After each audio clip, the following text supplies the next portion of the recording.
আজকে আমরা সাইয়েদনা ওমরে ফারুকের বায়োগ্রাফি সম্পর্কে জানব। ওমরে ফারুক রাদিয়াল্লাহু তাআলা আনহু, the super hero of this উম্মাহ। এই উম্মার সুপার হিরো তিনি, ঠিক কি না? ওনার মুখের আগে লাঠি চলতো বেশি। সুবহানাল্লাহ পড়বেন না? মাঝে মাঝে লাঠি চালানোরও দরকার আছে না নাই? সাইয়েদনা ওমরে ফারুক আমাদের জন্য অনুপ্রেরণা। Is the real super hero of Muslim উম্মাহ।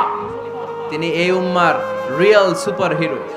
এজন্য ওনার জীবনী থেকে আমরা কিছু শিক্ষা নেওয়ার চেষ্টা করব ইনশাআল্লাহ। পড়েন সাইয়েদনা ওমরে ফারুক কিভাবে ইসলাম ধর্ম গ্রহণ করলেন, কিভাবে বিশ্বনবীর প্রাণের কলিজার টুকরা হলেন, এটা দিয়ে আমরা শুরু করি। আল্লাহ তাআলা সাইয়েদনা ওমরে ফারুকের হৃদয়ের মধ্যে 3টা ধাক্কা মেরেছেন, ইমানের ধাক্কা। আওয়াজ করে বলতে হবে কয়টা? জোরে বলেন তো কয়টা? 3টা ইমানি ধাক্কা। এক হচ্ছে বিশ্বনবীর দোয়ার ধাক্কা। এক কি? দোয়ার ধাক্কা। 2 হচ্ছে সূরা হাক্কা দিয়ে দিয়েছেন আল্লাহ এক ধাক্কা। সুবহানাল্লাহ পড়বেন না? 3 হচ্ছে সূরাতু তাহা দিয়ে আল্লাহ দিয়েছেন আরেকটা ধাক্কা। এই 3টা ইমানি ধাক্কা যখন সাইয়েদনা ওমর ফারুকের হৃদয়ে লাগলো, উনি পড়তে আরম্ভ করেছেন আশহাদু আল্লা ইলাহা ইল্লাল্লাহ ওয়া আশহাদু আন্না মুহাম্মাদান আবদুহু ওয়া রাসূলুহু। চিল্লায়ে পড়েন আল্লাহু আকবার। বিশ্বনবী মক্কায় বসে বসে তাহাজ্জুদের সালাত পড়ে আল্লাহর কাছে দোয়া করলেন, আল্লাহুম্মা আইজ্জাল ইসলাম বিআহাব্বির রাজুলাইনি ইলাইক। ও আল্লাহ, 2 জন লোকের নাম বলবো, 2 জনের দরকার নেই। এই 2 জনের একজনকে আপনি ইসলামের সুশীতল ছায়া তলে এনে ইসলামকে বিজয় দান করে দেন। মুহূর্তের মধ্যে দোয়াটা কবুল করে নিয়েছে কে?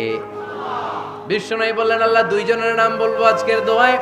বিআবি জাহাল ইবনে হিশাম, হয়তো হিশামের বেটা আবু জাহেলকে আপনি ইসলামের ভিতরে নিয়ে আসেন, কিংবা ওমর ইবনুল খাত্তাব, খাত্তাবের বেটা ওমরকে আপনি ইসলামের ছায়া তলে নিয়ে আসেন। ওমরে ফারুকের জন্য দোয়াটা কবুল করে নিয়েছে কে?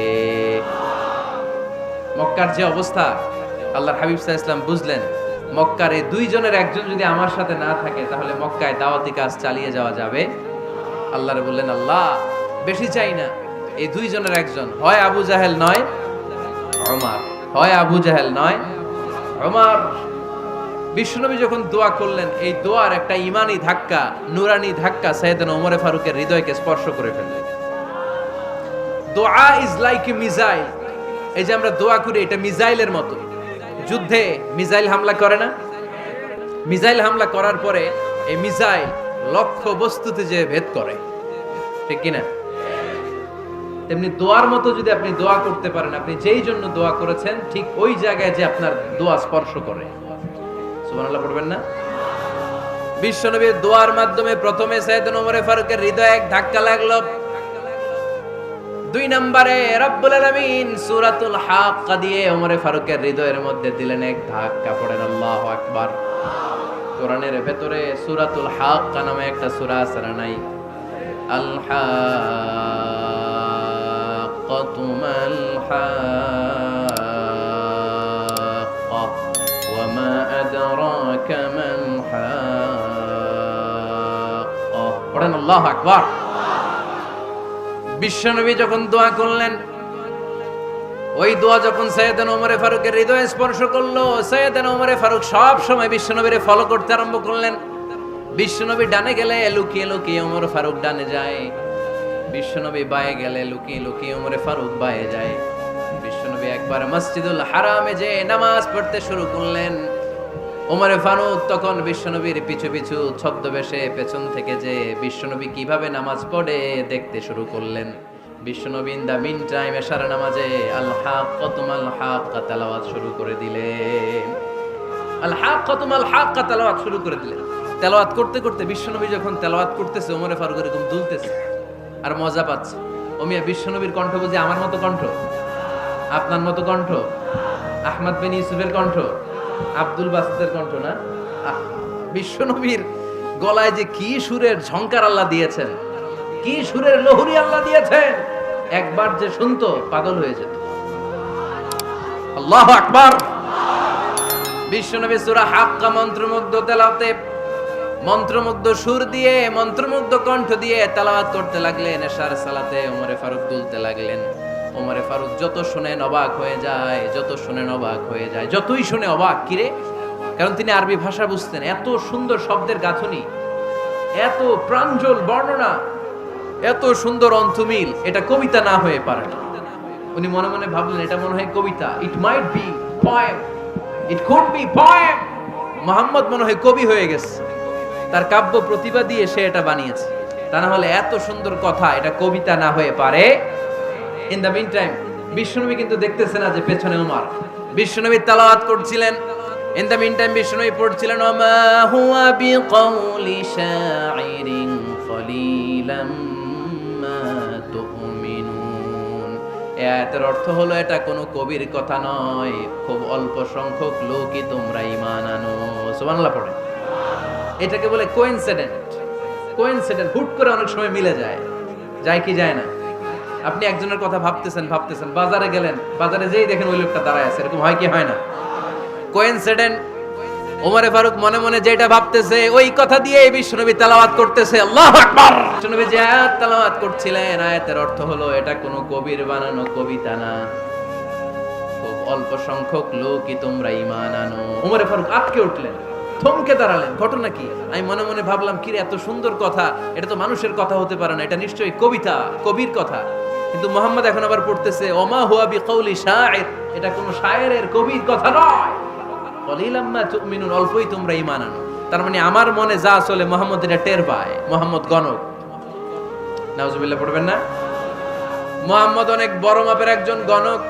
মানুষের হৃদয়ে কি চলে, মনে মনে কি ভাবে, মুহাম্মদ না দেখেও বলে দিতে পারে। ইন দা মিন টাইম বিশ্বনবী পরের আয়াতে পড়লেন ওয়ালা বিকাউলি কাহিনিন কলিলাম মা তাযাক্কারুন। এই আয়াতের অর্থ হলো এটা কোনো গণকের বানানো গণনা নয়, খুব অল্প সংখ্যক লোকই তোমরা উপদেশ হিসেবে এটাকে মানো। সুবহানাল্লাহ পড়ে।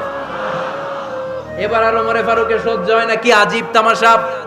প্রথমে মনে করলাম কবিতা, মোহাম্মদ কয় কবি না, সে কবি না, এটা কবিতা না। তারপর ভাবলাম সে গণক, সে আয়াত পরে পরে বলে দিল এটা গণনা নয়, তাহলে এটা কি?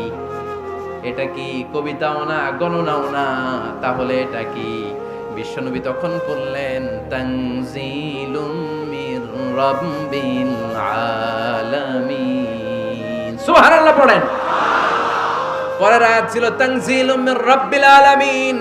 এটা দুনিয়ার কোনো কবির বানানো কবিতা না, এটা কোনো গণকের গণনা না, এটা কোনো সাহিত্যিকের বানানো সাহিত্য নয়, এটা মহাবিশ্বের পরিচালক রব্বুল আলামিনের কাছ থেকে পাঠানো কিতাব কোরআন। সূরা হাক্কার ধাক্কায় ওমরে ফারুক কাইত। প্রথমে ধাক্কাটা লাগলো যে দোয়া। বিষ্ণুনবী তাহাজ্জুদে কেঁদে দোয়া করলেন, আল্লাহ হয় আবু জাহেল রে দিবা নাইলে ওমর রে দিবা। ওই দোয়া ওমরে ফারুকের হৃদয়ে ছোঁয়া লেগেছে। এরপরে হাক্কা, সূরাতুল হাক্কা দিয়ে দিলে এক ধাক্কা। এই ধাক্কা খেয়ে উথাল পাথাল হৃদয়ের মধ্যে, হায় রে এ কি বাণী, এ কেমন কথা, কে মুহাম্মদ? তারপরও শয়তানের ওয়াসওয়াসা আছে না নাই? আল্লাহ বলে যতই ওয়াসওয়াসা ওমরকে দেয়া হোক, আমি ওমরে ফারুককে এই মুসলিম উম্মতের সেনাপতি বানিয়ে ছাড়বো, আমি সেনাপতি বানাবো। এবার 3 নাম্বার ডোজ। ডাক্তারের কাছে গেলে প্রথমে দেখবেন সিম্পল ডোজ দেয়, নরমাল ওষুধ, এটাতে কাজ না হলে ডোজ বাড়ায়, একেবারে কাজ না হলে অ্যান্টিবায়োটিক মারে, আছে না নাই? আল্লাহ প্রথমে দোয়ার ছোঁয়া লাগালেন, তারপর সূরা হাক্কা দিয়ে ধাক্কা মারলেন, এরপরে রব্বুল আলামিন বলেন এবার 3 নাম্বার ডোজ সূরা তহা দিয়ে আমি তোমার হৃদয়টারে উজালা বানায় দেব রে ওমর। শয়তান ওদিক দিয়ে ওয়াসওয়াসা, খেলা দুই দিক থেকে চলতেছে। আল্লাহ তাআলা হেদায়েতের রাস্তায় টানছে, শয়তান জাহান্নামের দিকে টানছে। ঘোষণা দেয়া হলো মক্কায়, মুহাম্মদের মাথা কেটে এনে দিলে এত এত স্বর্ণ মুদ্রা দেয়া হবে। ওমরে ফারুক রাজি হয়ে গেলেন, নাঙ্গা তলোয়ার নিয়ে বিশ্বনবীর মাথা কাটার জন্য ছুটলেন। নাউজুবিল্লাহ পড়বেন না? বনু জাহরা গোত্রের এক লোক বলে, আইনা ইয়া ওমর, কই যাও? মুহাম্মদের মাথা কাটতে যাই। আরে মুহাম্মদের মাথা কাটতে যাও? তোমার বোন ফাতিমা বিনতে খাত্তাব আর তোমার বোন জামাই সাঈদ কদ সাবা, এরা তো ধর্ম ত্যাগ করে ফেলছে, এটা তো আমাদের ধর্ম ত্যাগ করে মুহাম্মদের ফলোয়ার হয়ে গেছে। আগে ওমর ঘর সামলাও, পরে মুহাম্মদের মাথা কাটতে চেয়েও। ওমরে ফারুক অবাক হয়ে গেলেন, তলোয়ার নিয়ে বিশ্বনবীর দিকে না যেয়ে নিজের বাড়ির দিকে চলে গেলেন। বিশ্বনবীর আপন বোন ফাতিমা বিনতে খাত্তাব, বোন জামাই সাঈদ আর খাব্বাব রাদিয়াল্লাহু তাআলা আনহু, তিনজন মিলে সূরা তহা তেলাওয়াত করছিলেন। পড়েন সুবহানাল্লাহ। মক্কায় লুকিয়ে লুকিয়ে দাওয়াত হতো। খাব্বাব রাদিয়াল্লাহু তাআলা আনহু একটা চামড়ার ফলকের মধ্যে সূরা তহার কয়েকটা আয়াত এনে ওমরে ফারুকের বোন আর বোন জামাইকে শিক্ষা দিচ্ছে, ট্রেনিং দিচ্ছে। সুবহানাল্লাহ পড়েন। লুকিয়ে লুকিয়ে ওমরে ফারুক যখন ঘরে চলে আসলেন, এরা তটস্থ হয়ে গেল। সাইয়েদনা খাব্বাব বিছানার তলায় লুকিয়ে গেলেন। ওমরে ফারুক বললেন, দরজা খোলো। ফাতেমা বিনতে খাত্তাব দরজা খোলার পরে নির্মম ভাবে সাইয়েদনা ওমর রাদিয়াল্লাহু তাআলা আনহু বোনের গায়ে আঘাত শুরু করে দিল। বোন জামাইকে আহত করতে শুরু করলো আর বলতে শুরু করলো, তোরা পাগল হলি কেন? কি আছে ওই মুহাম্মাদের মধ্যে? কি জাদু নিয়ে এসেছে?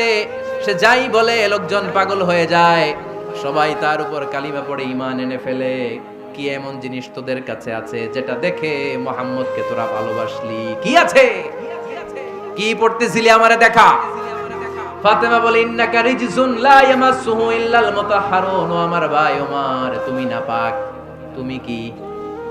লা ইয়ামাসসুহু ইল্লাল মুতাহহারুন, পবিত্রতা অর্জন না করে এই কোরআন ধরা যায় না। সুবহানাল্লাহ পড়েন। ওমরে ফারুক গোসল করে আসলেন, কারণ ধাক্কা তো আগে কয়েকটা খাইছে। কথা বুঝেন নাই বোধহয়? প্রথমে দোয়ার ধাক্কা, পরে কোন সূরা দিয়ে ধাক্কা? ধাক্কা দিয়ে ধাক্কা। 3 নম্বরে এখন আরেকটা ধাক্কা খাবে। গোসল করে আসলেন। ফাতেমা বিনতে খাত্তাব বললেন, গোসল যখন করে এসেছেন, এই নেন। ওমরে ফারুক এবার চামড়ার কাপড়ের মধ্যে সূরা তহার প্রথম আয়াতের দিকে নজর করলেন। নজর করেই কোরআনের প্রেমে পড়ে গেলেন। পড়েন সুবহানাল্লাহ। ওমরে ফারুক পড়তে আরম্ভ করলেন, তহা মা আনজালনা আলাইকাল কুরআনা লিতাশকা ইল্লা তাযকিরাতাল লিমান ইয়াখশা তানজিলাম মিম্মান খালাকাল আরদা ওয়াস সামাওয়াতিল উলা। সুবহানাল্লাহ পড়েন। উনি পড়তে আরম্ভ করলেন, তহা মা আনজালনা আলাইকাল কুরআনা লিতাশকা, এই কোরআনকে আমি তোমাদের হতভাগ্য জাতি হিসেবে দুনিয়ায় থাকার জন্য পাঠাই নাই। এটা রব্বুল আলামিনের পক্ষ থেকে এসেছে। যারা রবকে ভয় করে তাদের জন্য আছে উপদেশ। যিনি আকাশ বানিয়েছেন, জমিন বানিয়েছেন, ওই আল্লাহ তাআলা নিজেই এই কোরআন পাঠিয়েছে। আওয়াজ করে পড়তে হবে, আল্লাহু আকবার। উনি খুব ভালো আরবি জানতেন। সূরা তহা পড়ার পরে আর ধৈর্য ধারণ করতে পারে না। ওমরে ফারুক ছোট্ট বাচ্চার মতো কান্না শুরু করে দিলেন। আল্লাহু আকবার। সূরা তহাটা হাতে নিয়ে, তলোয়ারটা হাতে নিয়ে বিশ্বনবীর দিকে ছুটতে আরম্ভ করলেন। আইনা মুহাম্মদ, কোথায় মুহাম্মদ? তোমরা আমাকে মুহাম্মাদের কাছে নিয়ে চলো। বিশ্বনবী তখন সাফা পাহাড়ের পাদদেশে দারুল আরকাম ইবনে আলকামের ঘরে লুকিয়ে লুকিয়ে কোরআনের দাওয়াত দিতেন। ওমরে ফারুককে পাগলের মতো ছুটে আসতে দেখে বিশ্বনবীর চাচা হামজা ইবনে আব্দুল মুত্তালিব বলল, নবী আপনি পালান। ওই যে খাত্তাবের বেটা ওমর আপনাকে অপমান করার জন্য, আক্রমণ করার জন্য তেড়ে এসেছে। সাহাবীরা বললেন, নবী আপনি পালিয়ে যান, আমরা সামাল দেব। বিশ্বনবী বললেন, না আমি পালাবো না, বরং তোমরা সরে যাও। ওমর ইবনুল খাত্তাবকে আমার দরবার পর্যন্ত আসতে দাও। আমার তো মনে হচ্ছে ওই যে তাহাজ্জুদের নামাজ শেষে চোখের পানি ছেড়ে যে আমি আল্লাহর কাছে দোয়া করেছি, আজকে আমার ওই দোয়াটা কবুল হতে শুরু করেছে। আমার তো মনে হচ্ছে আমার দোয়া কবুল হবে, আসতে দাও। ওমর ফারুক এসে বললেন, আশহাদু আল্লা ইলাহা ইল্লাল্লাহ ওয়া আশহাদু আন্না মুহাম্মাদান আবদুহু ওয়া রাসূলুহু। আমি সাক্ষ্য দিলাম আল্লাহ ছাড়া কোনো ইলাহ নাই, নিশ্চয়ই আপনি আল্লাহর প্রেরিত বান্দা এবং রাসূল। পড়েন সুবহানাল্লাহ। ওমর ফারুক যখন কালিমা শাহাদা পড়ে মুসলমান হয়ে বিশ্বনবীর হাতে হাত রাখলেন, মুসলিম সাহাবীদের মধ্যে খুশি আর আনন্দের বন্যা বয়ে গেল। মুসলিম হাতে গোনা সাহাবারা আল্লাহর প্রশংসা করলেন। বিশ্বনবী সাইয়েদনা ওমর ফারুককে জড়িয়ে ধরলেন। ওমর ফারুক এবার বিশ্বনবীরে বললেন, নবী গো, আলাসনা আলাল হক, আমরা কি সত্যের উপরে আছি নাকি আমরা ভুলের উপরে আছি? বিশ্বনবী বললেন, বালা নাহনু আলাল হক, আমরাই সত্যের উপরে আছি। সুবহানাল্লাহ পড়েন। আলাসনা আলাল হক, নবী আমরা কি সত্যের উপরে নাই? হ্যাঁ অবশ্যই ওমর, তুমি সত্যের উপরে আছো। ওমরে ফারুক বললেন, তাহলে ফাফিমাল ইখতিফা, তাহলে লুকায় লুকায় আর দাওয়াত দেব কেন? আমি তো কালিমা পড়ে ফেলছি, আসেন আমার সাথে বের হই। ফাফিমাল ইখতিফা, আর লুকায় লুকায় কেন? আসেন আমরা বাইরে বেরোই। বিশ্বনবী বললেন, ওমর এটা মাক্কি জীবন, এখানে আমরা একটু গোপনে গোপনে দাওয়াত দিতে চাই। ওমরে ফারুক বলে, না, আমার দায়িত্ব, আমি একটা মিছিল দিতে চাই নবী। আল্লাহর নামের তাকবীর দিতে দিতে দারুল আরকাম থেকে শুরু করে মসজিদুল হারাম পর্যন্ত একটা মিছিল দিয়ে আমি মক্কা কাঁপাইয়া দেব। অনুমতি দেন। বিশ্বনবী দিতে চায় না।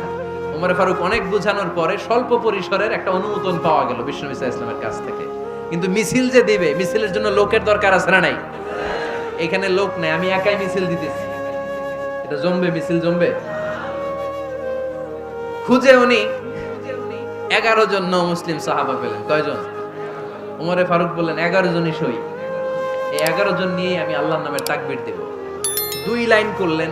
কয় লাইন? 2 লাইন। পেছনে 6 জন, আর এই লাইনের নেতা বানালেন বিশ্বনবীর চাচা হামজাকে রাদিয়াল্লাহু তাআলা আনহু।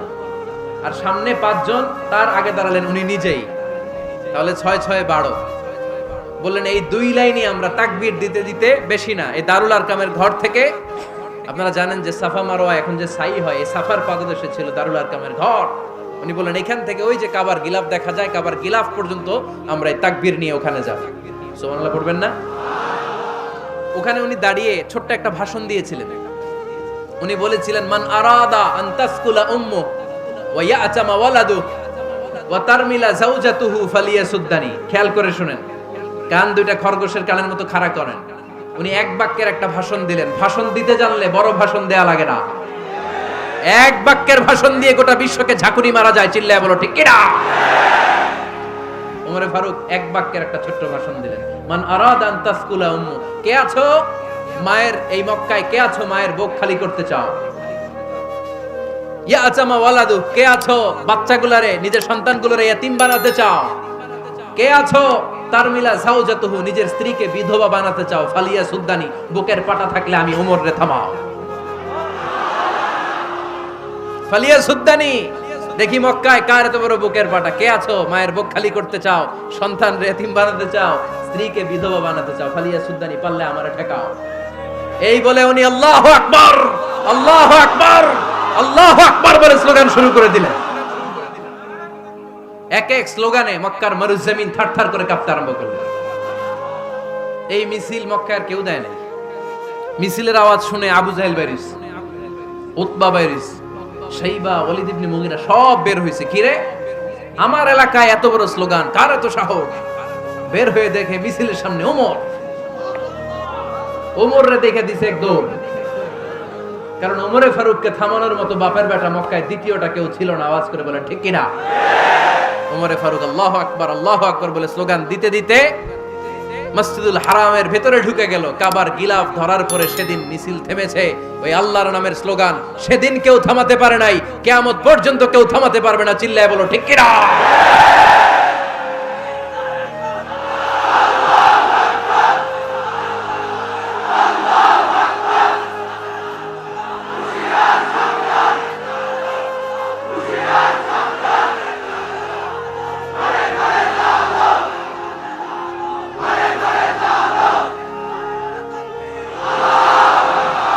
ওই রকম একটা ওমরের দরকার, আমাদের বেশি চাই না। জোরে বলেন ঠিক কিনা?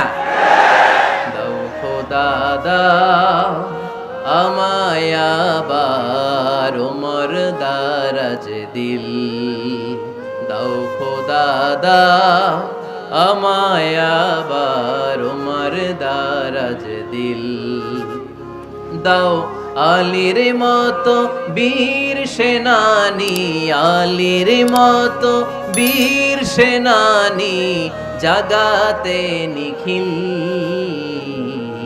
দাও খোদা দাও আমায় আবার ওমর দারাজ দিল। সুবহানাল্লাহ পড়েন। একটা ওমর লাগবে। চিল্লায় বলেন কয়টা? ওই ওমরের অপেক্ষায় বাংলাদেশ সহ গোটা মুসলিম উম্মাহ, ঠিক কি না?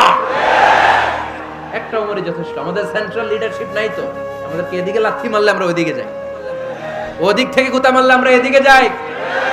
আমাদের রিপ্রেজেন্টেটিভ, আমাদের প্রতিনিধিত্ব করার মতো কোনো কেন্দ্রীয় লিডারশিপ নেতৃবৃন্দ গোটা বিশ্বে নাই, ঠিক কি না? আমরা সেই ওমরে ফারুকের অপেক্ষায়, আমরা সেই ইমাম আল মাহদির অপেক্ষায়। এই ওমরে ফারুক আমাদের মডেল। ঠিক কি না? থার্ড ইন পজিশন, এই পুরো উম্মতের মধ্যে ওনার পজিশন নাম্বার 3। 1 নাম্বার পজিশন বিশ্বনবীর, কার? 2 নাম্বার পজিশন কার? আবু বকর। 3 নাম্বার পজিশন কার? ওমরে ফারুকের। বিশ্বনবী বলতেন লা নবিয়্যা বা'দি, লা নবিয়্যা বা'দি, আমার পরে কোনো নবী নাই। ওয়ালা রাসূলা, আমার পরে কোনো রাসূলও নাই। আমার নবীর পরে আর কোনো নবী আছে? আমার নবীর পরে আর কোনো রাসূল আছে?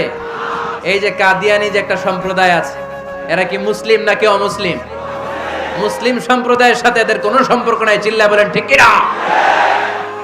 এরা যদি মুসলমান হতে চায়, আমার নবী দ্য লাস্ট মেসেঞ্জার বিশ্বনবীকে খাতামুন নবী হিসেবে সংবাদ সম্মেলন করে গোটা বিশ্বকে জানাই দিতে হবে, তারপরে তাদেরকে আমরা মুসলিম হিসেবে স্বীকৃতি দিব। চিল্লায় বলেন ঠিক কি না? তা না হলে তারা কোন ধর্মের এটাকে জানাই দিতে হবে। No inferiority complex, no identity crisis. আইডেন্টিটি ক্রাইসিসে থাকা যাবে না। আপনারা কোন ধর্মের এটা জানাই দেন। আপনারা বিশ্বনবীরও শেষ নবী মানবেন না, আবার মুসলিম বলেও নিজেদেরকে ট্যাগ লাগাতে চাইবেন। সাধারণ মুসলমানরা এটা এই ধোঁকাবাজি মানে না। চিল্লায় বলেন ঠিক কি না? আমার নবীর পরে কোনো নবী নাই, আমার রাসূলের পরে কোনো রাসূল নাই। ঠিক কি না? আল্লাহর হাবিব বলতেন লাউ কানা বা'দি নাবিয়্যুন লাকানা উমর, তবে আমার পরে যদি নবী হওয়ার যোগ্যতা কারো থাকে, আমার ওমরের ওই যোগ্যতা আছে। সুবহানাল্লাহ পড়েন। প্রভু তুমি বলেছো রাসূল দেবে না, বলনি দেবে না ওমর, বলনি দেবে না হামজা তারি, খালিদ বিজয় সমর। প্রভু তুমি বলেছো রাসূল দেবে না, বলনি দেবে না ওমর, বলনি দেবে না হামজা তারি, খালিদ বিজয় সমর। প্রভু তুমি বলেছো রাসূল দেবে না। সুবহানাল্লাহ পড়েন। এজন্য আমরা একটা ওমর চাই। কয়টা? বেশি লাগবে? নেতার মতো নেতা কয়টা লাগে? জোরে বলেন কয়টা? Enough, that's enough. ওমরে ফারুক আওয়ার সুপার হিরো। ওনার সাথে বিশ্বনবী সাল্লাল্লাহু আলাইহি ওয়াসাল্লামের মুসাহারার সম্পর্ক ছিল। ওমরে ফারুক যে বিশ্বনবীর শ্বশুর, এটা অনেকে জানেই না। ওমরে ফারুক রাদিয়াল্লাহু তাআলা আনহু বিশ্বনবীর শ্বশুর ছিলেন। এটা আজকে নতুন শুনছেন। কে কে হাত তোলেন? দেখছেন হুজুর?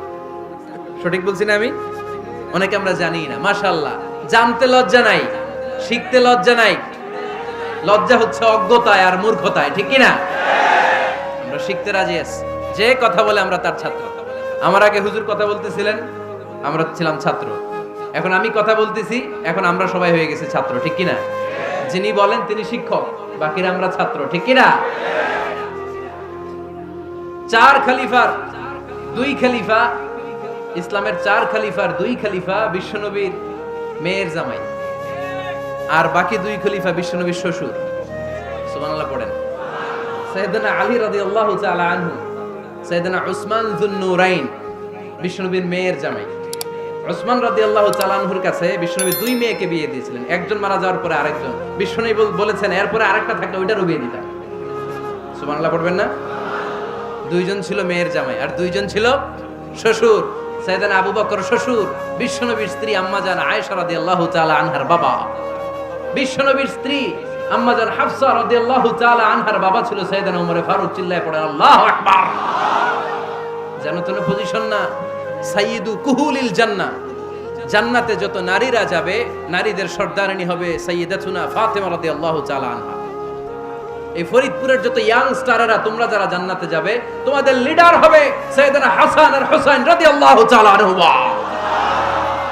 আর বয়স্ক মুরব্বীরা যারা জান্নাতে ঢুকবেন, আপনাদের লিডার হবে সাইয়েদনা আবু বকর আর সাইয়েদনা ওমর ফারুক রাদিয়াল্লাহু তাআলা আনহু। সুবহানাল্লাহ পড়তে পারলেন না? ওমর ফারুক এটা সাধারণ কোনো ক্যারেক্টারিস্টিক্স নয়। ওনাকে আল্লাহ তাআলা নলেজও দিয়েছেন, আবার দ্বীনদারিও দিয়েছেন। আমার দ্বীনী ভাইয়েরা, খেয়াল রাখবেন, কোন আলেমের মধ্যে বা কোন নেতার মধ্যে যদি এই দুইটার সমন্বয় আপনি পান, যে তার জ্ঞানও আছে আবার দ্বীনদারিও আছে, he belongs the knowledge and he belongs the taqwa, সে গোটা বিশ্বকে জয় করে ফেলবে। ঠিক কি না? যার মধ্যে জ্ঞান আছে, যার মধ্যে তাকওয়া আছে, তারে কেউ থামায় রাখতে পারে? ওমরে ফারুককে এই 2 নেয়ামত দিয়ে ধন্য করেছে কে? সহিহ বুখারীর বর্ণনা, বিশ্বনবী সাহাবীদের সামনে একটা স্বপ্নের কথা বলছেন। বিশ্বনবী বললেন, আমি স্বপ্নে দেখলাম আমার আঙ্গুলের ফাঁকা থেকে দুধ বের হচ্ছে, আমি তৃপ্তি সহকারে দুধ খেলাম। খাওয়ার পরে দেখলাম আঙ্গুলের মধ্যে একটু দুধ লেগে আছে। আমার আঙ্গুলে অতিরিক্ত লেগে থাকা দুধটা আমি ওমরে ফারুকের মুখের মধ্যে লাগিয়ে দিলাম। সাহাবারা বললেন, ইয়া রাসূলুল্লাহ, ইয়া হাবিবাল্লাহ, মাযা আওয়ালতা বিহি, এই স্বপ্নের আপনি কি ব্যাখ্যা করলেন, আমরা তো বুঝলাম না। বিশ্বনবী বললেন, আওয়ালতু বিহি আল ইলম, আমি এই দুধ দিয়ে জ্ঞানের ব্যাখ্যা করেছি, কারণ ওমরকে আল্লাহ যেই জ্ঞান দিয়েছে গোটা বিশ্বের কাউকে এত জ্ঞান দেয় না। এজন্য স্বপ্নে যদি কেউ দেখেন যে আপনি দুধ খাচ্ছেন, তার মানে আল্লাহ তাআলা আপনার জ্ঞান বাড়ায় দিবেন। ওমরে ফারুককে দুধ খেয়ে অতিরিক্ত দুধের অংশটা বিশ্বনবী আবু বকর রাদিয়াল্লাহু তাআলা আনহুর মুখে দেন নাই, সাইয়েদনা উসমানের মুখে দেন নাই, আলী রাদিয়াল্লাহু তাআলা আনহুর মুখে দেন নাই। স্বপ্নে ওই অতিরিক্ত লেগে থাকা দুধটা বিশ্বনবী ওমরে ফারুকের ঠোঁটের মধ্যে লাগিয়ে দিয়েছেন।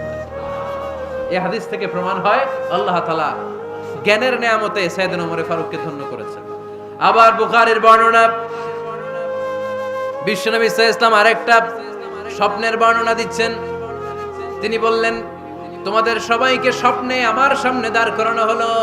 আমি দেখলাম তোমাদের কারো জুব্বা নাভি পর্যন্ত, কারো জুব্বা হাঁটু পর্যন্ত, কারো জুব্বা টাকনু পর্যন্ত। ওমরে ফারুককে যখন স্বপ্নে আমার সামনে দাঁড় করিয়ে দেয়া হলো, আমি দেখলাম ওমরের জুব্বা এত লম্বা, ওমর টেনে হিচড়ে তার জুব্বা নিয়ে সামনে হেঁটে যাচ্ছে। সাহাবারা বললেন, ফামাযা আওয়ালতা বিহি ইয়া রাসূলুল্লাহ, ও আল্লাহর রাসূল, এই স্বপ্ন দিয়ে আপনি কি বোঝাতে চাইলেন, আমরা কিছু বুঝলাম না। বিশ্বনবী বললেন, আউয়ালতু বিহি আদ-দীন, আমি এই হাদিসের দ্বারা দ্বীনের ব্যাখ্যা করলাম, যার জামা যত লম্বা তার দ্বীনদারি তত বেশি। সুবহানাল্লাহ, আসতে পড়েন। স্বপ্নে দেখলেন কোন সাহাবীর জুব্বা নাভি, কোন সাহাবীর হাঁটু, কারোটা টাকনু, কিন্তু ওমরে ফারুকের জুব্বা এত লম্বা, ইয়াজুরু সাওবাহু, তিনি তার জুব্বা টেনে হিচড়ে যাচ্ছেন। বিশ্বনবী বললেন, এটা দ্বারা আমি দ্বীন, আমি তাকওয়া, দ্বীনদারি, তাকওয়া, এটার ব্যাখ্যা করেছি। তার মানে ওমরে ফারুকের তাকওয়ার সামনে সব তাকওয়া পানি হয়ে যাবে। কোন সুবহানাল্লাহ। আল্লাহ তাআলা সাইয়েদনা ওমরে ফারুককে দ্বীনের জ্ঞান দিয়েছেন, তাকওয়া দিয়েছেন।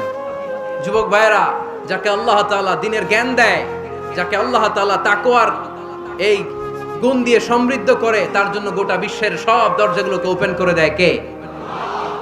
কত বড় মুত্তাকি ছিলেন সাইয়েদনা ওমরে ফারুক। মদিনার সমাজে কয়জন মুনাফিক ছিল বিশ্বনবী ছাড়া কেউ বলতে পারতেন না। বিশ্বনবী কোন সাহাবীকে মুনাফিকদের লিস্ট দিয়ে যান নাই, একজন সাহাবী ছাড়া। দেখি কেউ বলতে পারেন কিনা ওই সাহাবীর নাম? কি নাম? হুযায়ফা ইবনুল ইয়ামান রাদিয়াল্লাহু তাআলা আনহু। ওনাকে বলা হতো সাহিবু সিররি রাসূলিল্লাহ, আল্লাহ রাসূল সাল্লাল্লাহু আলাইহি ওয়াসাল্লামের গোপন তথ্যের ধারক বাহক। সুবহানাল্লাহ পড়বেন না? বিশ্বনবী ইন্তেকালের আগে মদিনার সমাজে মোট কয়জন মুনাফিক আছে, এই তথ্য আবু বকরকে বলেন নাই, ওমর রাদিয়াল্লাহু তাআলা আনহুকে বলেন নাই, উসমান রাদিয়াল্লাহু তাআলা আনহু, আলী রাদিয়াল্লাহু তাআলা আনহু, আশারাতুল মুবাশশিরিন বিল জান্নাহ কোন সাহাবীকে বলেন নাই। শুধুমাত্র কেবলমাত্র একমাত্র হুযায়ফা ইবনুল ইয়ামান রাদিয়াল্লাহু তাআলা আনহুর কাছে মুনাফিকদের লিস্টে বিশ্বনবী দিয়ে গিয়েছে। সুবহানাল্লাহ পড়েন। মদিনায় কারা কারা মুনাফিক কেউ জানতো না হুযায়ফা ছাড়া। কে ছাড়া? নামটা আজকে মুখস্থ করেন, যাতে অন্য কোনো ওয়াজে কেউ জিজ্ঞেস করলে বলতে পারেন। মুনাফিকদের লিস্ট যে সাহাবীর কাছে বিশ্বনবী দিয়ে গিয়েছিলেন, সাহাবীর নাম কি? নাম? নামটা কেমন লাগে? ভালো লাগে?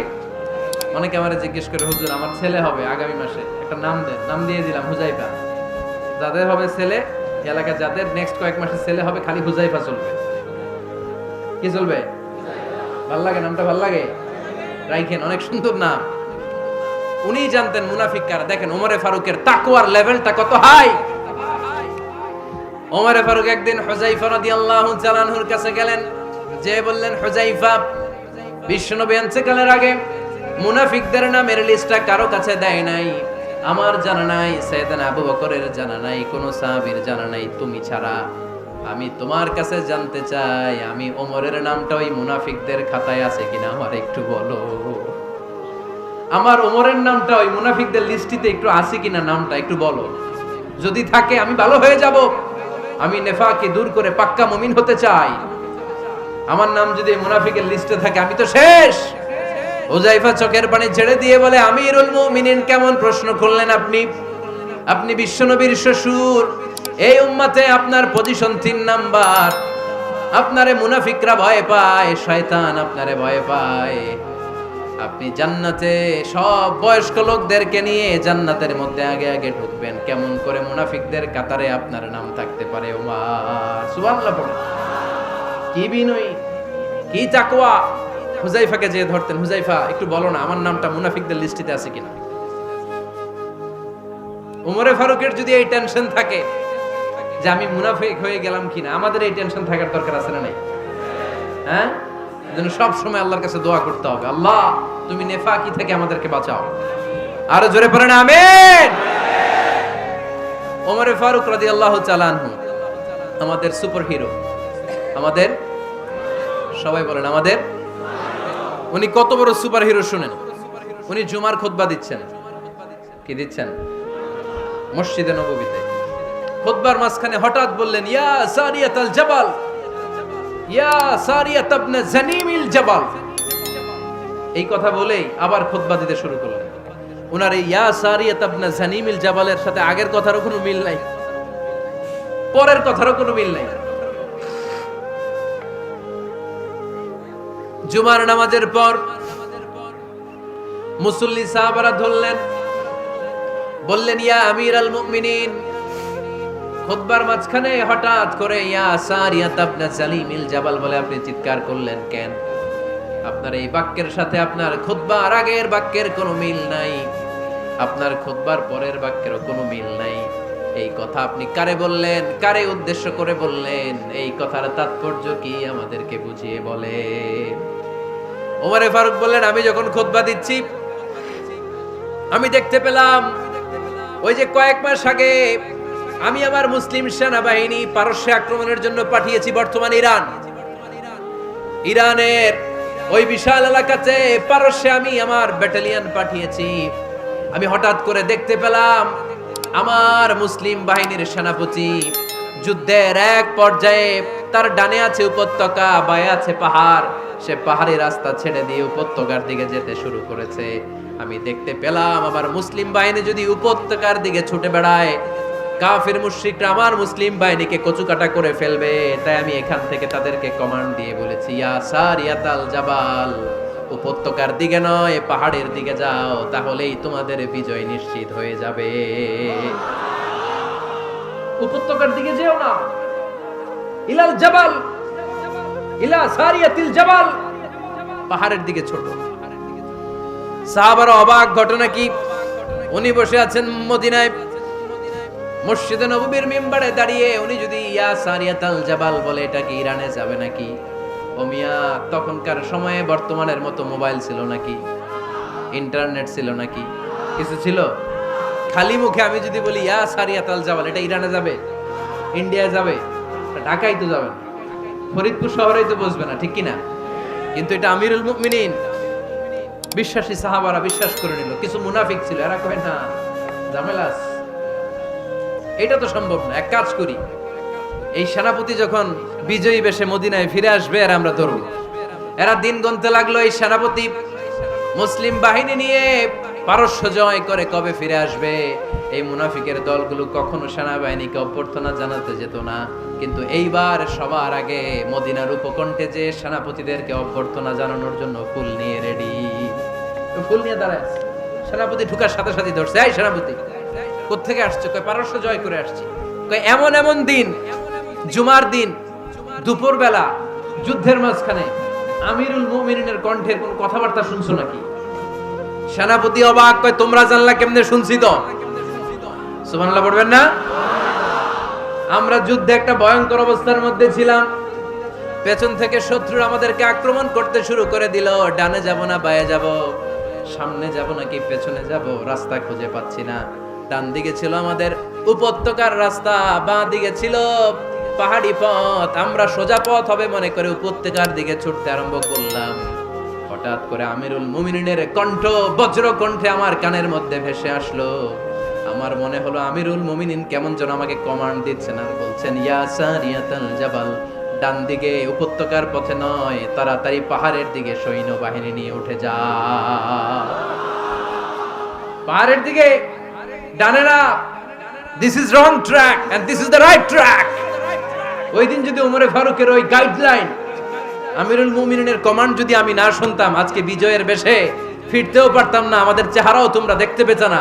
ওমরে ফারুকের ওই কমান্ড, ওই গাইডলাইন অদৃশ্য থেকে শোনার কারণে এই পারস্যের মধ্যে আমাদেরকে সেই যুদ্ধে বিজয় দান করেছে কে? দিস ইজ ওমরে ফারুক, দিস ইজ ওমরে ফারুক।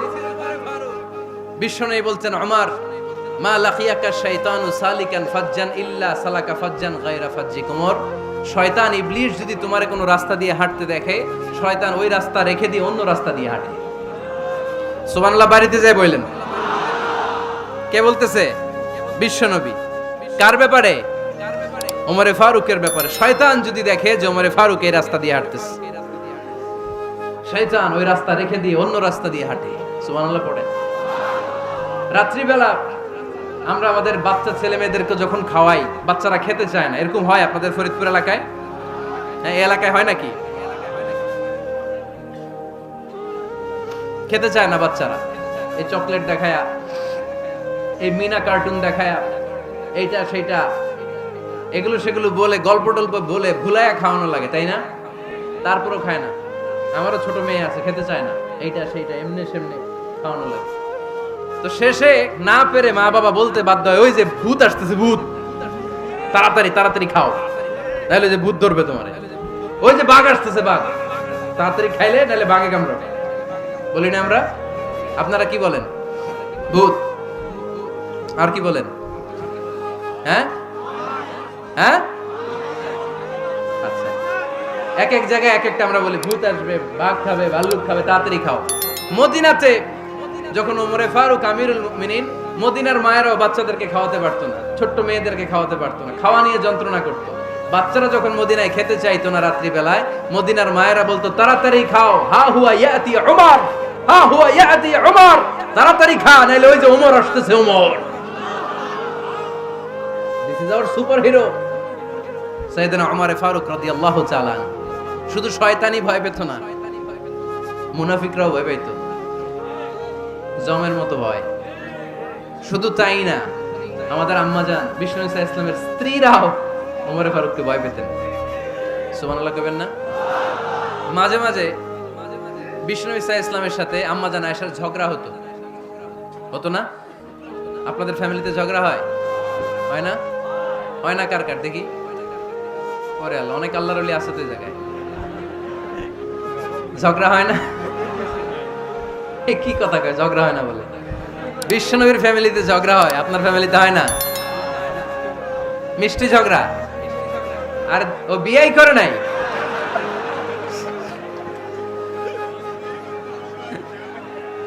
ঝগড়া তো হবেই, দাম্পত্য জীবনের মজাটাই তো এখানে।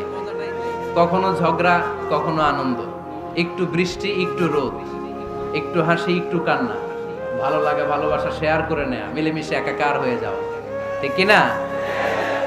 তো আল্লাহর হাবিব সাল্লাল্লাহু আলাইহি ইসলামের সাথে আম্মাজান আয়েশার ঝগড়া হতো। তো একদিন ঝগড়া হয়ে দুইজন রেগে আছে।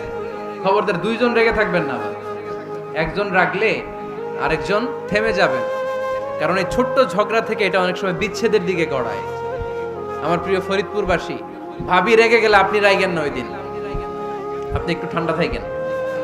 আবার আপনি রেগে গেলে, আমার মাইকের আওয়াজ যদি ভাবিরা শুনেন, আপনারা রেগে যায় না, একটু ঠান্ডা থাকবেন। দুইজনে রেগে গেলে তো তৃতীয় বিশ্বযুদ্ধ শুরু হবে, তাই না? একজন রেগে গেলে আরেকজন ঠান্ডা, কারণ এই সামান্য ঝগড়া থেকে ইগোর কারণে এটা বিচ্ছেদ আর ডিভোর্স পর্যন্ত গড়ায়। আর শয়তান এখানে উস্কানি দেয়, কারণ ইমানদারদের ফ্যামিলি ভাঙতে পারলে শয়তান সবচেয়ে বড় খুশি হয়, আর ইমানদারদের ফ্যামিলি টিকে থাকলে খুশি হয়ে যায় কে? আম্মাজান আয়েশা রাদিয়াল্লাহু তাআলা আনহার সাথে বিষ্ণু ইসা ইসলামের ঝগড়া হতো মাঝে মাঝে। একবার ঝগড়া হলো, বিষ্ণু ইসা ইসলামও রাগ, আম্মাজান আয়েশাও রাগ। তো বিষ্ণুই বললেন, আয়েশা, ঝগড়া করে আর কতক্ষণ থাকবো, আসো মিটমাট করি। আয়েশা রাদিয়াল্লাহু বললেন, ঠিক আছে, মিটমাট করব। তো বিষ্ণু ইসা ইসলাম বললেন, মিটমাটের জন্য কারে ডাকবো? ওমরে ডাকি। কয় না, ওমরে না, ওমর গালিজ, ওমর অনেক রাগে, আমার ডর লাগে। কয় তাহলে তোমার আব্বারে ডাকি, কয় ডাকেন। কি খুশি, মেয়েদের মধ্যে এই অভ্যাসটা আছে না নাই? তাহলে তোমার আব্বারে ডাকি, ডাকেন। ডেকে নিয়ে আসা হলো। আবু বকর রাদিয়াল্লাহু তাআলা আনহু দাঁড়ালেন, আম্মা জান আয়েশা দাঁড়ালেন, বিশ্বনবীও দাঁড়ালেন। বিশ্বনবী বললেন, আয়েশা তোমার আব্বা আসছে, এবার ঘটনা খুলে বলার পালা, তুমি বলবা নাকি আমি বলবো? আম্মা জান আয়েশা বললেন, আপনি বলেন, তবে ওয়ালা তাকুল ইল্লা হাক্কান, যেটা ঘটছে ওইটাই বললেন, মিথ্যা কথা কইেন না। আবু বকর রাদিয়াল্লাহু তাআলা আনহু রেগে মেগে আগুন, কি এই কথা তুমি কেমন করে বলো? বিশ্বনবী কি মিথ্যা কথা কখনো বলবে? রেগে মেগে দিলেন মেয়ের গালে এক চড়। বানিয়ে বলতেছি না, মুসনাদ আহমদ ইবনে হাম্বলের হাদিস। বাবার হাতের থাপ্পড়কে আম্মা জান আয়েশা উল্টে বললেন। সাইয়েদনা আবু বকর রাগে গড়গড় করছেন, আবার মারার জন্য তেড়ে গেলেন। এবার বাঁচার জন্য আম্মা জান আয়েশা বিশ্বনবীর পিছনে যে আশ্রয় নিলেন, বিশ্বনবী বাঁচানোর জন্য দুই হাত মেলে দাঁড়িয়ে গেলেন। পড়েন সুবহানাল্লাহ। বিশ্বনবী যখন দুই হাত মেলে দাঁড়িয়ে গেলেন, সাইয়েদনা আবু বকর রাদিয়াল্লাহু আনহু থেমে গেলেন। সাইয়েদনা আবু বকর রাদিয়াল্লাহু তাআলা আনহু ঘর থেকে বের হয়ে বারান্দায় দাঁড়ালেন। পড়েন সুবহানাল্লাহ। এবার বিশ্বনবী আম্মা জান আয়েশার কাছে যেয়ে বলেন, ইয়া আয়েশা কাইফা রাআইতিনি আনকাসতুকি মিনার রাজুল, দেখছো কেমনে বাঁচাইলাম? আমি না থাকলে ভর্তা বানাই ফেলতো আজকে। আমি বাঁচাইছি তোমারে, আমি, আমার লগে ঝগড়া করো তুমি। লজ্জায় পড়ে আম্মা জান আয়েশা খিলখিল করে হেসে দিলেন, বিশ্বনবীও হেসে দিলেন। দুইজনের হাসির মধুর আওয়াজ শুনে সাইয়েদনা আবু বকর বাইরে থেকে অবাক, কিরে এতক্ষণ না ঝড় তুফান, এখন দেখি হাসি। সালাম দিয়ে অনুমতি নিয়ে ভিতরে ঢুকলেন। ঢুকে দেখেন আম্মা জান আয়েশাও হাসে, বিশ্বনবীও হাসে। এই হাসি দেখে আবু বকর রাদিয়াল্লাহু আনহু হেসে দিলেন। আরশের উপর থেকে খুশি হয়ে গেলেন কে? এবার সাইয়েদনা আবু বকর রাদিয়াল্লাহু তাআলা আনহু বললেন, ইয়া রাসূলুল্লাহ আশরিকানি ফি সিলমিকুমা কামা আশরাকতুমানি ফি হারবিকুমা। ও নবী, যুদ্ধ লাগলে, দুইজন যুদ্ধ লাগলে মীমাংসার জন্য যেমনি আমারে ডাকেন, এরকম হাসি আর আনন্দের মুহূর্তেও আমারে একটু ডাকেন। আশরিকানি ফি সিলমিকুমা কামা আশরাকতুমানি ফি হারবিকুমা। নবী, আপনাদের মধ্যে ঝগড়া লাগলে সন্ধি করার জন্য আমারে যেমনি ডাকেন, আপনাদের হাসি খুশি আনন্দ খুনসুটি এই মজাদার মুহূর্তগুলোতে আমারে বঞ্চিত রাখেন না, আমার একটু ডাকেন। সুবহানাল্লাহ পড়েন। এই মুসনাদ আহমদ ইবনে হাম্বলের হাদিস শোনার উদ্দেশ্য হচ্ছে, বিশ্বনবী প্রথমে ওমর ফারুকের নাম বলেছিলেন। সাইয়েদনা আয়েশা বলে, না আমি ডরাই। হাইবা, দিস ইজ কল্ড হাইবাতু উমর।